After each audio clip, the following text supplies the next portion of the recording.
some novels too, is that the courtroom drama fascinates people in this country because for once they're watching something that isn't fixed, that they know really is a debate where the outcome isn't predetermined, which shows that there's a real hunger for rhetoric and flair and debate and conflict and irreconcilable opposition where someone's got to go down at the end of this. It's not going to be a big handshake at the end.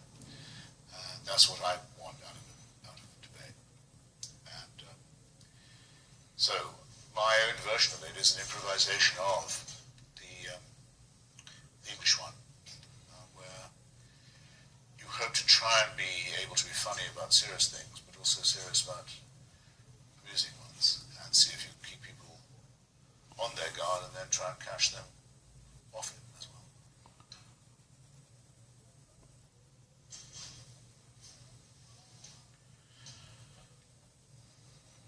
Yeah.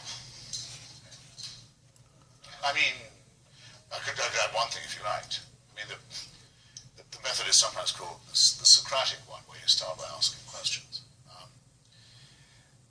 And you go on until the question's been exhausted. So it's in a way a process of elimination. It's sometimes called also the Platonic symposium. The Passover Seder is vaguely modeled on, derived from this, where people sit around, usually with wine. One of the few Jewish ceremonies that does insist on wine. Questions are asked, admittedly in a certain well-known order, but to the youngest person present, who gets the chance to be present. By the process of questioning, things are elicited. That's not exactly a debate, but it's a good means of ordering the mind. And a lot better than getting together in a church to give regular incantations where everyone has to be reminded again for the how many times a week it is time, that they all believe the same thing and that they're absolutely united and agreeing upon it. And you feel that that's always a sign of insecurity rather than confidence.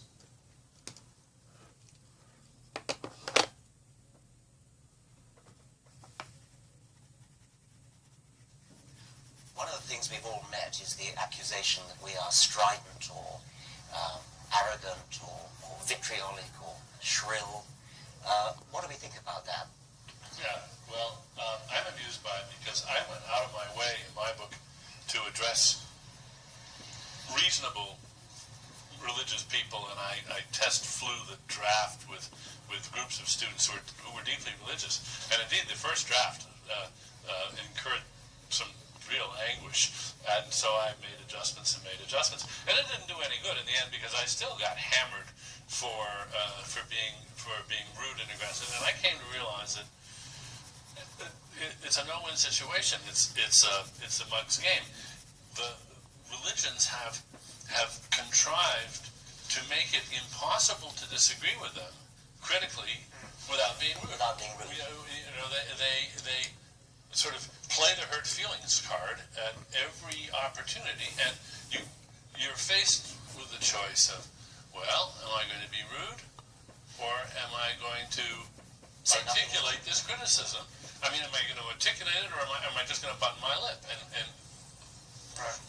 Well, that's what it is to trespass and taboo. I think we're all encountering the fact that religion is held off the table of rational criticism in some kind of formal way, even by, we're discovering, our fellow secularists and our fellow atheists. It doesn't leave people to their own superstition, even if it's abject and causing harm. I don't look too closely at it. Yeah, that was, of course, the point of the title of my book, is there is this spell and we got to break it. But if the charge of offensiveness in general is to be allowed in public discourse, then without self-pity, I think we should say that we too can be offended and insulted. I mean, I'm not just in disagreement when someone like Tariq Ramadan accepted now at the high tables of Oxford University as a spokesman, says the most he'll demand when it comes to the stoning of women is a moratorium on it. I find that profoundly much more than annoying. Right. Yeah. Insulting, not only insulting, but actually threatening. But you're not offended. This is you don't take any. I don't see you taking things personally. You're alarmed by the liabilities of certain ways of thinking, as in Ramadan's case. But he would say, or people like him would say, that if I doubt the historicity of the Prophet Muhammad, I've injured them in their deepest feelings. Right. Well, I am in fact. I think all people ought to be offended, at least in their deepest integrity, by, say, the religious proposition that without a supernatural celestial dictatorship, we wouldn't know right from wrong. That we only live by. But are you really offended by that? Doesn't it just seem wrong? No, I say only, Sam, that if the offensiveness charge is to be allowed in general and arbitrated by the media, then I think we're entitled to claim that much without being self-pitying or representing ourselves as the press minority, which I think is an opposite danger. I'd also that I agree with Daniel that there's no way in which the charge against us can be completely avoided, because what we say does offend the very core of any serious religious person, right? We deny the divinity of Jesus, for example, but maybe it will be terrifically shocked and possibly hurt. It's just too bad. I'm fascinated by the contrast between the amount of offence that's taken by religion and the amount of offence that people take against nearly anything else, like your artistic taste, your taste in music, your taste in art, your politics. You can be not exactly as rude as you like, but you can be far, far more rude about such things. And I'd quite like to try to quantify that, to do actually research of that, and actually test people with statements about their favourite football team or their favourite piece of music or something, and see how far you can go before they take offence, compared to, is there anything else, apart from, say, how ugly your face is, that gives such... Or your husband's or wife's or girlfriend's face. Yes. Well, it's interesting you say that, because I regularly debate with the terrible man called John Donahue of the Catholic Defence League, and he actually is righteously upset by certain trends in modern art, which tend to draw attention to themselves by blasphemy. For example, Serrano's Miss Christ, or the elephant on the Virgin, and so on. And indeed, I think it's quite important that we share with Sophocles and other pre-monotheists a revulsion to desecration or to profanity. We don't want to see churches desecrated or religious icons trashed and so forth. Yes. We share an admiration for at least some of the aesthetic achievements of religion. Right. I think this whole notion of, I think our criticism is actually more barbed than that, in the sense that we are offending people, but we're also telling them that they're wrong to be offended. I mean, physicists aren't offended when their view of physics is disproved or challenged. I mean, this is not the way rational minds operate when they're really trying to get at what's true in the world. And religions purport to be representing reality, and yet there's this peevish and tribal and ultimately dangerous reflexive response to having these ideas challenged. I think we're pointing to the total liability of that. Well, and two, there's no polite way to say to somebody, you've wasted your life. Do you realize you've wasted your life? Do you realize that you've just devoted all your efforts and all your goods to a glorification of something which is just a myth? Or have you ever considered, even if you say, have you even considered the possibility that maybe you've wasted your life on this? There's no inoffensive way of saying it, but we do have to say it, because they should jolly well consider it. Same as we do about our own lives. Oh, absolutely. Yes. Dan Barker's making a collection of clergymen who've lost their faith, but don't dare say so, because it's their only living. It's the only thing they know what to do. I've heard from one of them, at least. Have you? Yeah. Yes. I used to have this when I was younger in arguments with the members of the Communist Party. They sort of knew that it was all up with the Soviet Union. Many of them had suffered a lot, sacrificed a great deal, and struggled manfully to keep what they thought was the great ideal alive. Their mainspring had broken, but they couldn't give it up, because it would involve a similar concession. Right. But certainly, if anyone said to me, how could you say that to them about the Soviet Union? Didn't you know you were going to really make them cry and hurt their feelings? I said, don't be ridiculous. Don't be absurd. But I find it, in many cases, almost an exactly analogous argument. When people tell me I'm being rude and vicious and terribly aggressive in a way that I should, I say, well, if I were saying these things about the pharmaceutical industry or the oil interests, would it be rude? Would it be off limits? No. Of course it wouldn't. Well, I want religion to be treated just the way we treat the pharmaceuticals and the oil industry. I'm not against pharmaceutical companies. I'm against some of the things they do, but I just want to put religions on the same page with them. Including denying them tax exemption. Yeah. Yes. And, or in the English case, state subsidy. I'm curious how religion acquired this charmed status that it has compared to any of these other things. I mean, somehow we've all bought into it, whether we're religious or not.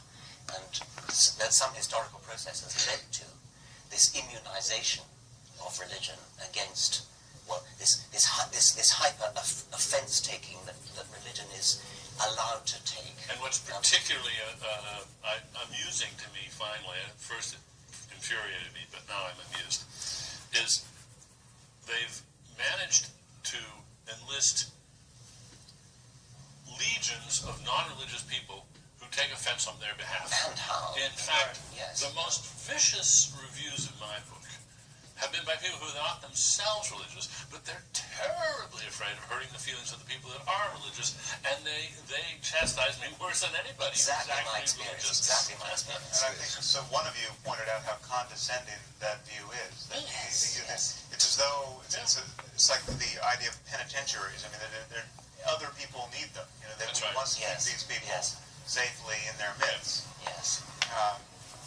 Well, I think there's one answer to that question which may illuminate a difference or at least a difference that I have with I think maybe all three of you.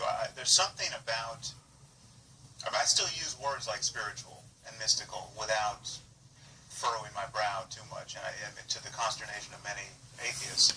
I think there is a range of experience that is rare and that is only talked about without obvious qualms in religious discourse, and because it's only talked about in religious discourse, it is just riddled with superstition, and it's used to cash out various metaphysical schemes which it can't reasonably do. But clearly people have extraordinary experiences, whether they have them on LSD, or they have them because they were alone in a cave for a year, or they have them because they just happen to have the neurology that is particularly labile that allows for it. But people have self-transcending experiences, and people have the best day of their life where everything seemed, they seemed at one with nature. And for that, because religion seems to be the only game in town in talking about those experiences and dignifying them, that's one reason why I think it seems to be taboo to criticize it, because you're talking about the most important moments in people's lives and trashing them, at least from their view. Well, I don't have to agree with you, Sam, in order to say that it's a very good thing you're saying that sort of thing, because it shows that, as you say, religion is not the only game in town when it comes to being spiritual. It's like it's a good idea to have somebody from the political right who is an atheist, because otherwise there's a confusion of values which doesn't help us, and it's much better to have this diversity in other areas. I mean, I think I sort of do agree with you, but even if I didn't, I think it was valuable to have that. Right. If one could make one change, and only one, mine would be to distinguish the numinous from the supernatural. Yes. Right. You had a marvelous quotation from Francis Collins, the genome pioneer, who said, while mountaineering one day, he was so overcome by the landscape, and then went down on his knees and accepted Jesus Christ. A complete non sequitur. It's never even been suggested that Jesus Christ created that landscape. Right. A frozen waterfall in three streams. Three yes, parts. which would be the mind of the Trinity. Well, yeah, absolutely. We're all triune in one way or another. We're programmed for that. That's very clear. It wouldn't ever have been a four-headed God. Right. You know that from experience. But that would be an enormous distinction to make, and I think it would clear up a lot of people's confusion that what we have in our emotions are the surplus value of our personalities, the bits that aren't particularly useful for our evolution, or that we can't prove are, but that do belong to us all the same. Don't belong to the supernatural and are not to be conscripted or annexed by any priesthood. Yes, it's a sad fact that people, in a sense, won't trust their own valuing of their numinous experiences. They think It isn't really as good as it seems unless it's from God, unless it's some kind of a proof of religion. No, it's just as wonderful as it seems. It's just